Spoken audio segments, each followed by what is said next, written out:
Madiga youth force నుంచి ప్రభుత్వాన్ని మేము డిమాండ్ చేస్తున్నాం. ఏబిసిడి వర్గీకరణ గత 30 సంవత్సరాల నుంచి ఉద్యమ పోరాటం జరుగుతుంది.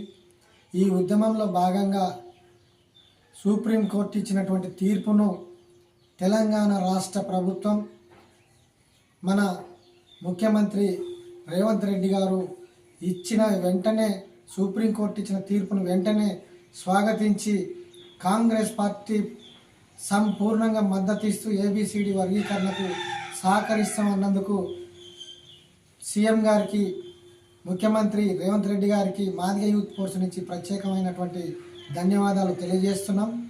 అదేవిధంగా ఇప్పుడు జరుగుతున్న పరిణామాలలో ఏబిసిడి వర్గీకరణకు అన్ని కమిటీలు వేసినా కానీ ఎస్సీ వర్గీకరణకు సంపూర్ణమైన మద్దతు గ్రామాల నుంచి రాష్ట్రాల వరకు, పట్టణాల వరకు ఏబిసిడి వర్గీకరణే కావాలని ప్రతి ఒక్క ఎస్సీలు, ఎస్టీలు, బీసీలు, అగ్రకులాలలో కూడా వర్గీకరణ అయితే మాదిగలకు న్యాయమైన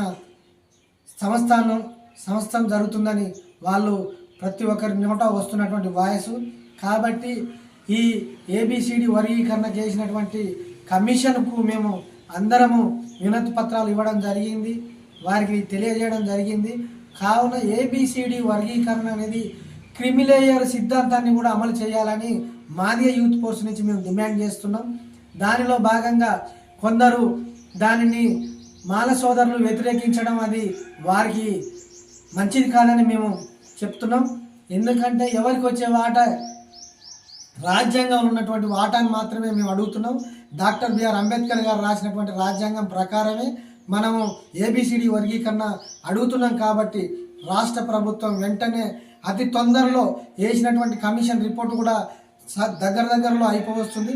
ఈ అసెంబ్లీ సెక్షన్ అయిపోయేసరికి ఏబిసిడి వర్గీకరణ ప్రకటన చేయాలని కాంగ్రెస్ ప్రభుత్వాన్ని మాదిగ యూత్ ఫోర్స్ తరఫున ప్రత్యేకంగా వారిని కోరుతూ, వారు చేస్తారని ఆశిస్తూ కాంగ్రెస్ ప్రభుత్వం ముఖ్యమంత్రి రేవంత్ రెడ్డి గారికి మాకు ఏబిసిడి వర్గీకరణ ఇస్తాడని ప్రత్యేకమైన ధన్యవాదాలు తెలియజేస్తున్నాం. జై మాదిగ.